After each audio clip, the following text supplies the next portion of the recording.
Discover the tips and strategies that will help you achieve your retirement goals. I'm your host, James Knoll, and this is the podcast dedicated to helping you retire well. It all starts right here on Ready for Retirement.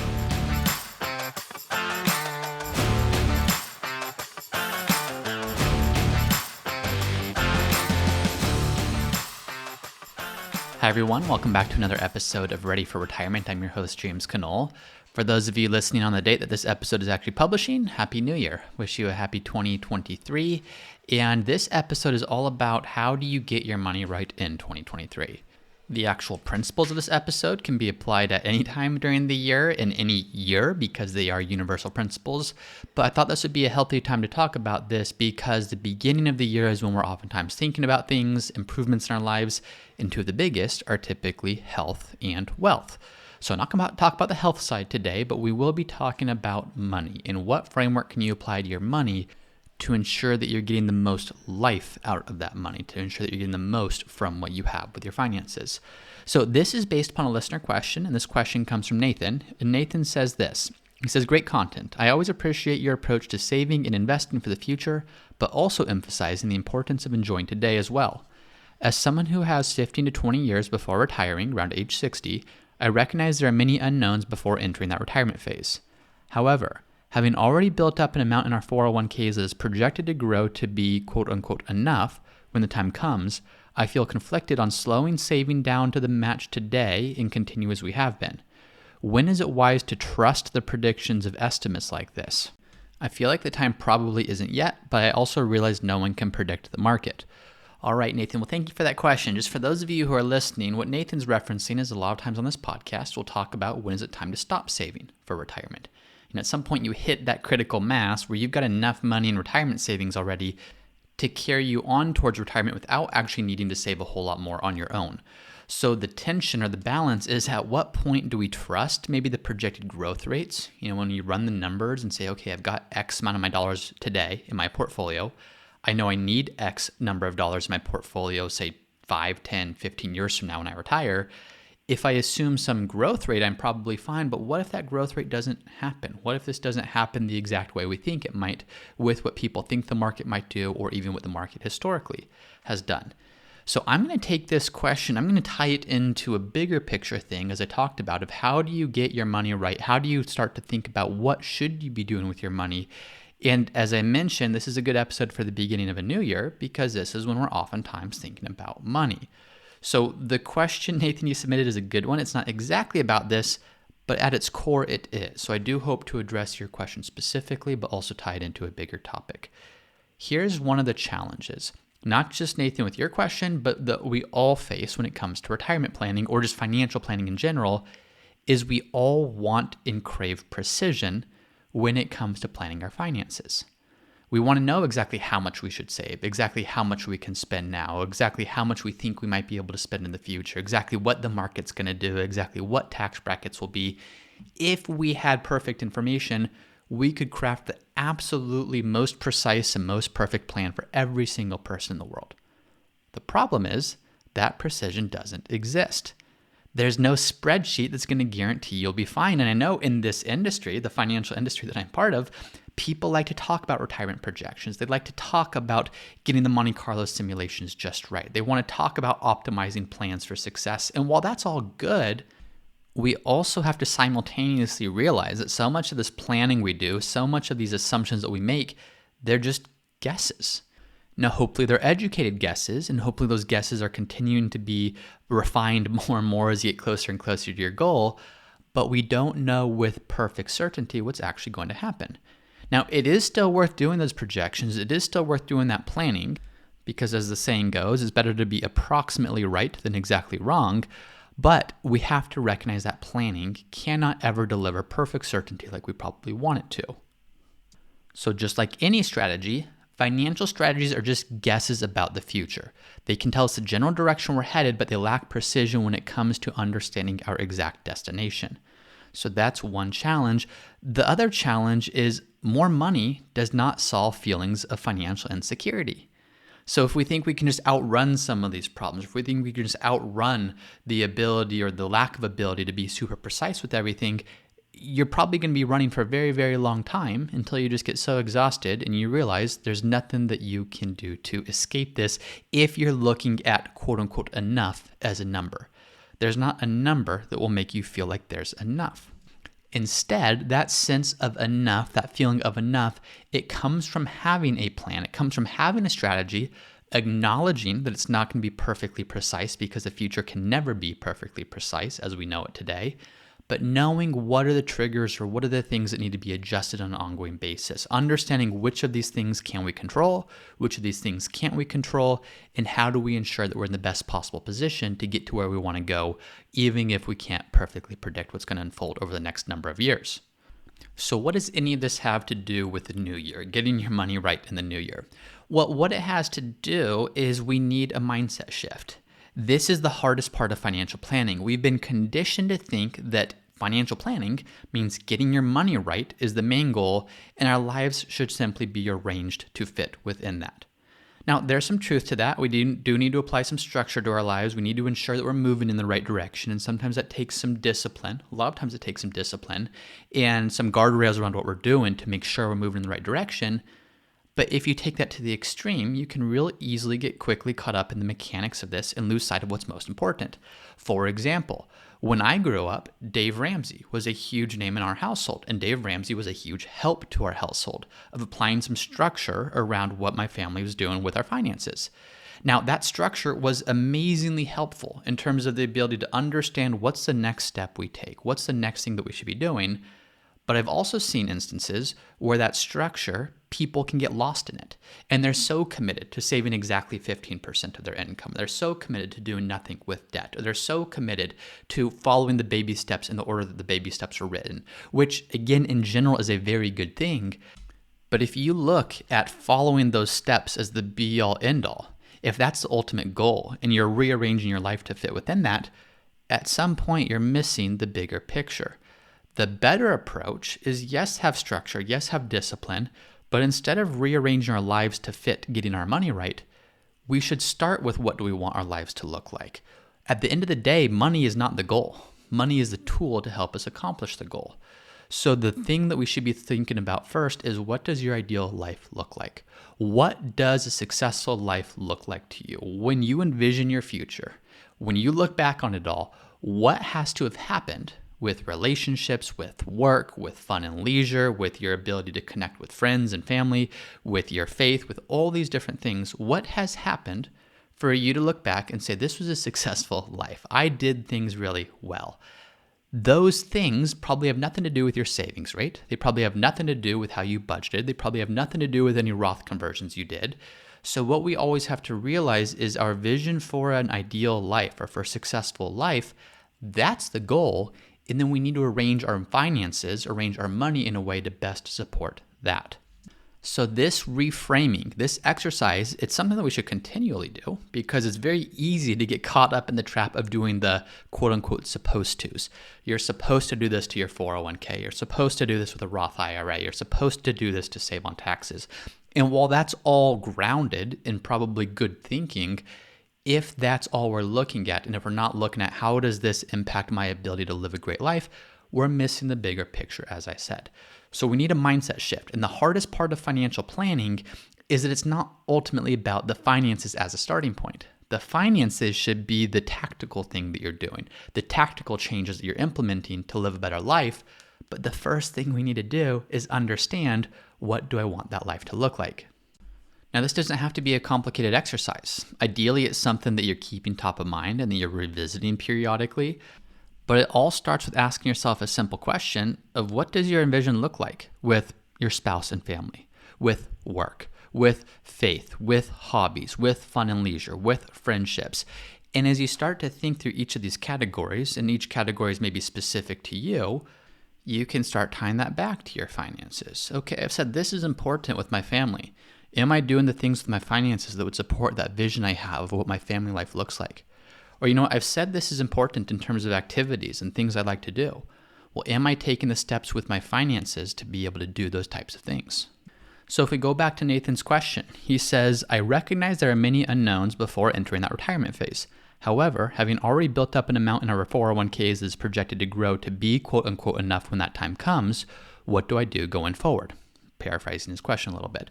Well, what he's essentially asking is he's saying life isn't all just about retirement.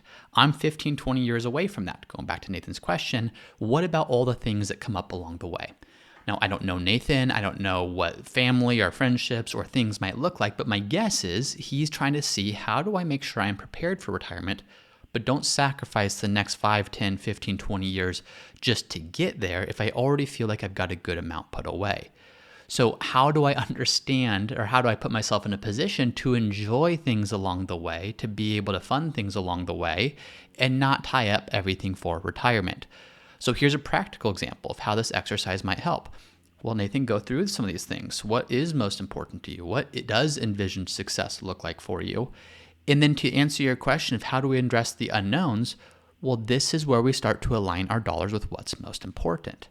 So if you want to be in a position to fund things, to purchase things, to take time off from work, to do things that maybe you can't use retirement dollars for, here's the connection between what our envisioned life looks like and what we do with our dollars. If you already feel like you've got enough money in 401ks put away, do you start saving to a non-retirement account instead? This could almost be like a slush fund of, can you fund trips with the family? Can you fund your ability to take some time off work? Can you fund college for children? Again, I don't actually know Nathan or anything about family or work or desires, so I'm just making stuff up as we go. But as you start thinking that, this is an area where saving in a different way might better align with the goals that he has. So do you maybe save to a non-retirement account instead of 401ks? Does Nathan maybe build up a large cash reserve for the next 1, 2, 3, 4 years before going back towards saving to retirement accounts? Does he look at his cash flow today? So income coming in, expenses going out, to see, are there other ways to do what he wants to do? So what does this have to do with? Well, if Nathan was just mindlessly looking at his 401k and saying, okay, the be-all, end-all goal is max out my retirement, I'll plan for the future, I'm going to defer happiness and enjoyment until 20 years from now, well, what he's doing is he's letting a huge chunk of his life pass without fully enjoying it. So by doing what he's doing, of being intentional and saying, okay, I don't want to just save for retirement at the cost of everything that's going to come up along the way, he can start to look at his finances. He can look at his cash flow. He can look at where he's saving money. He can look at how he's invested and start to make the tweaks and adjustments, not to say I know with precision what's going to happen in the future, but if I know it's important to me about family or travel or financial freedom or activities that I want to do, how can I put my dollars to the best possible use to support whatever life does happen to look like over the next 15, 20 years? I don't know what it's going to look like, but I can tell you for sure, if all my monies are in 401ks, they're not going to be such a big help when it comes time to funding a vacation or taking a sabbatical or sending kids to college. Those dollars are tied up. If instead Nathan's feeling like, okay, I've got the 401k dollars, those will keep growing by what they're growing by. Now I can put these other dollars in something that will allow me to do those things. That's the connection between that ideal life that we've envisioned, even if we don't know precisely what it looks like, in what we're doing with our dollars on a daily, monthly, and annual basis. I'm going to go back to Nathan's question now. He goes on to say, however, having already built up an amount in our 401ks that is projected to grow to be quote unquote enough when it comes time to retire, I feel conflicted on slowing savings down to the match and continuing as we have been. When is it wise to trust the predictions of estimates like this? So what he's saying is I think we're on track. If we just pull our contributions down to the match, so for example, if he's receiving a 3% match on his 401k, then does Nathan just start doing 3% to take full advantage of that? He says, I think we're on track if we do that, but at what point do we trust that? At what point do we trust the projections? Maybe our projections are assuming we get 8% growth. Well, what if we only get 6% instead? Or what if our projections assume this, and this doesn't happen exactly as we see it? Well, this is where you have to understand what's the cost of being wrong. As I mentioned at the beginning, precision does not exist, especially when we're factoring or when we're projecting something out multiple years. And over those years, there are hundreds of different variables that have to go perfectly right if you want your projections to be 100% precise. We're looking at things like, what's the stock market going to do? What's inflation going to be? What are tax rates going to be? What is your income going to grow or fall by? How much are you going to be able to save on an annual basis? What are contribution limits going to be? All of these variables and more are impossible to predict with certainty. So what we have to know is, instead of trying to be precisely perfect with everything we do, we have to give ourselves a range of, okay, let's make an educated assumption or an educated guess as to what do we think your income will be? What do we think your portfolio will grow by? Maybe we take a conservative estimate. What do we think inflation will be? What do we think? Make assumptions with all those variables, but then ask, what if we're wrong? What if we're wrong? Now, if we're wrong and growth is actually higher than we expected it to be, that's an area where being wrong, it's not costly. It just means you have more money or you get to your goal faster than you thought you would. Really, we have to ask, what's the cost of being wrong on the potential downside? What if inflation's higher than we think it will be? What if the market doesn't grow as much as we think it might? What if I can't earn the income that I think that I might earn? Well, you have to look at this and start to run some what if scenarios. Now, don't obsess over this because you have a long time, Nathan. You have 15, 20 years until this is going to happen, but start to run those what if scenarios. You probably are going to be wrong about a lot of your assumptions, but what other options do you have? Let's assume that the market doesn't grow by what you think it is. Maybe you're projecting 8% growth and it grows by 6%, for example. Well, the other options you have are, do you work longer? Do you save more today? Do you spend less in the future? Do you maybe not keep working longer at your current job, but maybe pick up something part-time to bring in a little bit of income along the way? Do you look at your cash flow today to see, are there different things that can be rearranged to better save for the future or better support lifestyle now? So there's always other options. If things don't go exactly as planned, that's perfectly fine. They're almost certainly not going to, but just understand what would the trade-offs be in terms of what you would need to adjust to still be on track for those goals. And again, to bring this back bigger picture, because there's a couple of different ideas that were floating around here. The bigger picture is that your decision to do this or not to do this, or to decide how much to save to 401k versus how much to spend today, it should all be driven by your values. It should all be driven by what's actually most important, so that you can start to feel as if your money is being used to create a better life for you and for your family, as opposed to you running your life in a way to optimize what you hear you should be doing with your 401k or with your finances. The implications that I see from this are great, and these don't require huge changes. It just requires a shift in the way that we view money. But the implications is, one, you'll start to understand, you'll start to ask yourself, what is it that you really value about retirement? If you say retirement's your goal, we'll say why, and then why again, and why again. And it starts to unwrap and starts to unravel, and you'll oftentimes see it's really just freedom. Why do I say retirement? Well, I say retirement because after a certain age, that tends to be most people's main financial goal. But if it's really just freedom or freedom of time, how can you start working towards that freedom now? With what you're doing with your savings or your investments, or maybe you're realizing that a different, less stressful job could give you that same level of freedom. You don't need the same high income that you're receiving today. Or maybe this helps you to understand when you're in a position to stop saving for retirement. As you start to get a sense of what's most important to you and what you're currently doing with your finances, you might be seeing that you say time with family, or time to focus on your health, or time to do things with friends is most important. But all you ever do is save for retirement and work long hours, and you'll notice a disconnect there. So it might help you to realize when it's time to stop saving for retirement. Maybe this exercise helps to make sure you're not so focused on long-term goals that you sacrifice today. Or maybe it helps you make sure that you're not spending so much today that you're sabotaging your ability to meet your future needs. So as we go back to the new year, as we go back to the way of reframing the way that we view money, what you need to make sure of is that your money is in alignment with what's most important to you, with what you want your life to look like. So if I was to apply a basic 3-step framework for this, it would be as follows. Number 1, write out your envisioned future. So what does life look like in terms of health, family, experiences, etc., some of those things that we discussed? What does your envisioned future look like? Step number 2, create a goal around this. So your envisioned future should just be what comes to mind first. What does a perfect relationship look like with your spouse? What does it look like to be able to engage in the hobbies you like? What does it look like to be able to volunteer or support the causes you care about? Envision that. Step number 2, create a goal around that. So the difference is the goal is kind of that quantification of that vision or of that value.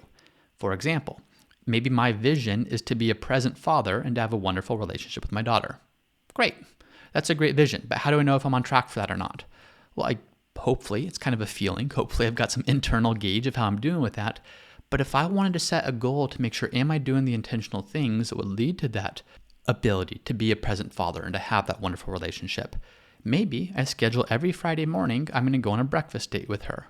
Or maybe I say I will never miss a family dinner. So the goal is just taking that vision or those values and saying, what thing can I do that's trackable, that's measurable to ensure I'm staying on track with that? Or maybe my vision is I'm financially free and have enough passive income coming in to make work optional. Great vision. It's a wonderful place to be. But how do you know if you're on track for that? How do you know if you're doing the things that are needed today to be able to start to realize that vision? Well, a goal might be running some financial projections and then saying, I will save X number of dollars per year to my retirement portfolio so I can retire by age 60. Okay, I'm just making some of these up. But if step number one is to realize or start to think about what does your ideal future, what does your ideal life look like? I shouldn't say the future because it's really today as well. Step number two is to quantify that vision into a goal. And then step number three is be intentional about the changes that need to be made. So for example, when I do this, I've done this exercise. I know what I want life to look like today and in the future.